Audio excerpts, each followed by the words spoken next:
Halo nak, selamat pagi dan salam keberagaman. Harapan ibu kalian semua dalam keadaan sehat, kalian semua selalu dalam keadaan semangat. Nah, minggu lalu kamu sudah melalui yang namanya ujian tengah semester dan minggu ini kita kembali dalam pembelajaran sejarah Indonesia, bertemu kembali bersama Ibu Desi. Kita akan melanjutkan materi kita beberapa minggu yang lalu. Nah, materi minggu kita ini adalah mengenai masa awal kemerdekaan, di mana materi hari ini merupakan lanjutan materi minggu lalu, yaitu materi masa pendudukan Jepang di Indonesia. Untuk kali ini kita fokus membahas yang namanya janji kemerdekaan. Nah, kalau berpikir tentang janji kemerdekaan, kira-kira menurut kamu Nina, siapa yang memberikan janji, kepada siapa janji itu diberikan? Nah, di sini akan kita bahas. Janji kemerdekaan ini diberikan oleh bangsa Jepang, yaitu perwakilannya itu sendiri adalah Jenderal Kinaiki Kaiso kepada bangsa Indonesia, yaitu perwakilan bangsa Indonesia itu sendiri adalah Insinyur Soekarno. Oke, bisa ya? Jadi janji kemerdekaan ini diberikan oleh bangsa Jepang kepada bangsa Indonesia melalui Jenderal Kinaiki Kaiso kepada perwakilan bangsa Indonesia, yaitu Insinyur Soekarno. Nah, muncul pertanyaan, kenapa sih bangsa Jepang memberikan janji kemerdekaan itu sendiri kepada bangsa Indonesia? Pasti tak akan ada semut kalau tak ada gula. Benar nggak, nak? Pasti akan ada api, maka akan ada asap. Nah, kenapa sendiri bangsa Jepang memberikan janji kemerdekaan? Nah, janji kemerdekaan itu diberikan Jepang sebagai upaya usaha yang dilakukan Jepang untuk apa? Untuk menarik simpati bangsa Indonesia supaya bangsa Indonesia mau membantu Jepang dalam menghadapi perang melawan sekutu. Kenapa? Karena kita ketahui, nak, pada tahun 1944 Jepang itu sudah mulai terdesak terhadap sekutu. Karena apa? Seperti di bahan ajar yang kamu baca, beberapa wilayah-wilayah yang dikuasai Jepang sudah berhasil dikuasai oleh sekutu, yaitu Amerika Serikat sendiri. Makanya, untuk menarik simpati hati bangsa Indonesia, Jepang memberikan yang namanya janji kemerdekaan. Nah, setelah janji itu diberikan, kemudian Letnan Kumakichi Harada sendiri mengumumkan yang namanya pembentukan BPUPK atau yang kita kenal sebagai Badan Penyelidik Usaha-Usaha Kemerdekaan, Persiapan Kemerdekaan, atau yang dikenal sebagai Dokuritsu Jumbi Chosakai. Dokuritsu Jumbi Chosakai. Nah, susunan pengurus BPUPK ini sendiri terdiri dari 60 orang Indonesia dan 7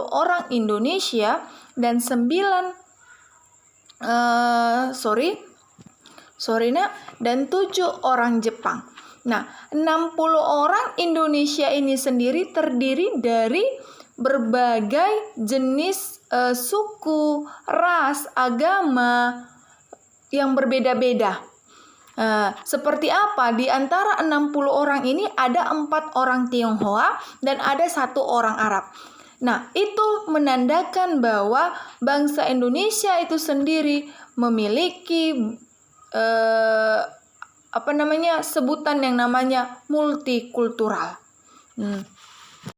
Oke, sampai di sini bisa. Jadi, susunan kepanitiaan dari BPUPK ini sendiri adalah 60 orang berasal dari orang Indonesia, di mana 60 itu sendiri terdiri dari berbagai suku, ras, agama, budaya yang berbeda-beda, dan ada 7 orang istimewa itu yang berasal dari orang Jepang sendiri.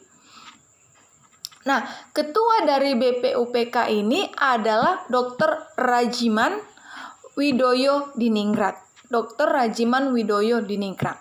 BPUPK ini sendiri nanti setelah dibentuk melakukan yang namanya BPUPK ini melakukan yang namanya 2 kali sidang. Untuk apa sidang itu dilakukan? Sidang pertama itu sendiri dilakukan pada tanggal 29 Mei sampai 1 Juni 1945. Sidang yang pertama itu dilakukan pada tanggal 29 Mei sampai 1 Juni 1945, yaitu sidangnya ini dilakukan di Gedung Cho Sang In atau yang kita kenal sekarang itu adalah Gedung Pancasila di Jakarta. Nah, sidang yang kedua itu sendiri dilakukan pada tanggal 10 sampai 17 Juli 1945. Berarti setelah Indonesia merdeka. Nah, untuk kali ini kita fokus yang namanya membahas sidang yang pertama, yaitu pada tanggal 29 sampai 1 Juni 1945. Nah, kemudian kita lihat nih nak, pada sidang yang pertama ada 2 hal yang akan dibahas. Yang pertama, sidang pertama ini membahas yang namanya pembentukan negara. Nah, itulah nanti yang kita kenal, disepakatilah bentuk negara kita itu adalah NKRI, yaitu Negara Kesatuan Republik Indonesia. Nah, pembahasan yang kedua ini agak lebih rumit ya nak. Apa itu? Membahas perumusan dasar negara Indonesia yang kita kenal sekarang yaitu Pancasila. Yaitu membahas perumusan dasar negara yang kita kenal sekarang itu adalah Pancasila. Oke, di dalam membahas perumusan dasar negara ini sendiri dalam sidang BPUPK yang pertama ini dilakukan 3 tahap. Yang itu tahap pertama pada tanggal 29 Mei itulah kita kenal dicetuskannya pidato Muhammad Yamin. Di dalam pidato Muhammad Yamin ini, Muhammad Yamin mengemukakan yang namanya ada 5 asas negara Indonesia, yaitu apa?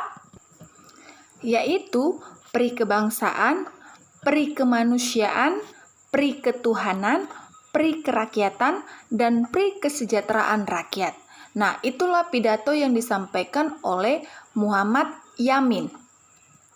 Nah, pada tahap kedua, yaitu pada tanggal 31 Mei 1945, muncullah pidato yang disampaikan oleh Mr. Supomo.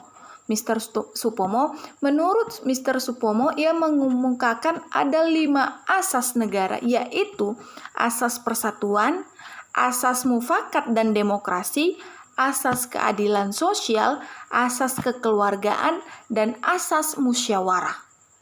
Lalu, pada tahap yang ketiga, yaitu pada tanggal 1 Juni 1945,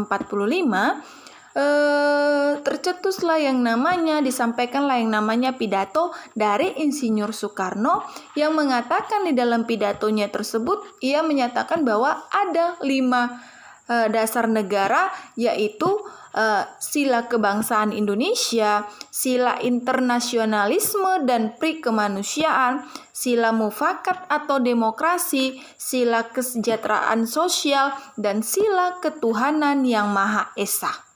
Nah, jika kamu ingat nak, setiap tanggal 1 Juni di Indonesia itu dijadikan sebagai hari lahir Pancasila. Karena apa? Karena di tanggal inilah oleh pidato Soekarno dikemukakan yang namanya 5 sila yang kita kenal sebagai Pancasila.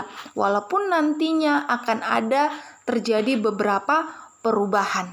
Nah, tadi kamu masih ingat ya, ada 5 poin yang disampaikan dalam pidato Soekarno, yaitu sila kebangsaan Indonesia, sila internasionalisme, sila mufakat, kesejahteraan sosial, dan ketuhanan yang Maha Esa. Nah, ini yang dikenal sebagai Pancasila. Nah, nanti 5 poin ini dipres lagi, itulah yang menjadi trisila, yaitu sosionasionalisme, sosiodemokrasi, dan ketuhanan. Nah, 3 poin itu yang kita kenal trisila dipres lagi menjadi ekasila, yaitu nanti dikenal itu gotong royong. Nah, ini semualah yang dimaksud di dalam hasil rumusan sidang BPUPK yang pertama. Nah, ternyata hasil sidang BPUPK yang pertama itu, usulan negara itu, ternyata usulan dari ketiga tokoh tersebut belum disepakati oleh anggota BPUPK yang lainnya yang hadir pada saat itu. Nah, untuk mencapai kesepakatan dibentuklah itu panitia 9. Siapa aja itu panitia 9? Kamu nanti boleh baca buku paket kamu, ada di situ tokoh-tokoh dari panitia 9. Nah, panitia 9 inilah nanti yang melakukan perundingan hingga untuk merancang yang namanya dasar negara, hingga nanti dikenal hasilnya itu Piagam Jakarta. Nah, isi dari Piagam Jakarta inilah yang terdapat nantinya di poin Undang-Undang Dasar. Nah, di awalnya itu nanti isi dari Piagam Jakarta itu ada 5 poin penting. Yang pertama itu ketuhanan dengan kewajiban menjalankan syariat Islam bagi pemeluknya, kemanusiaan yang adil dan beradab, persatuan Indonesia, lalu kerakyatan yang dipimpin oleh hikmat kebijaksanaan dalam permusyawaratan, perwakilan, dan keadilan sosial bagi seluruh rakyat Indonesia. Kalau kamu baca itu poin pertama, pasti berbeda dengan konsep Pancasila yang kamu kenal sekarang. Karena apa? Itulah nanti salah satu yang mengalami perubahan. Karena apa? Melihat dari sidang-sidang mereka menyepakati bahwa konsep poin pertama itu tidak sesuai dengan kondisi bangsa Indonesia. Nah, itu kita akan bahas pada pertemuan yang berikutnya. Nah, untuk pertemuan kali ini Ibu akhiri. Semoga apa yang Ibu sampaikan, materi yang Ibu sampaikan, Ibu paparkan di dalam video singkat ini, kamu bisa pahami, kamu bisa mengerti. Kurang lebih jelasnya kamu bisa tanya WA ke Ibu. Kamu bisa juga searching di Google. Jikalau ada pertanyaan, silakan komunikasi ke Ibu. Oke, sekian dan terima kasih pertemuan kita pada saat ini. Pesan Ibu terakhir kepada kamu, nak, ujian semester akan semakin dekat. Ingat, kamu kelas 11, sebentar kamu akan menaiki ke kelas 12. Walaupun kondisi kamu seperti ini daring, Ibu berharap itu tidak mematahkan semangat kamu. Karena apa? Orang yang sungguh-sungguh itu yang akan sukses. Pintar dan bodoh itu sama, bisa hancur jikalau apa? Kamu tidak konsisten. Kamu ada pepatah mengatakan setumpul-tumpulnya pisau kalau diasah akan tajam. Begitu juga kamu, nak. Kalau kamu susah memahami materi tetapi terus kamu baca-baca, yakin dan percayalah kamu akan bisa menguasainya. Nah, demikian pertemuan kita. Sampai jumpa di pertemuan berikutnya. Tetap jaga kesehatan. Salam jas merah.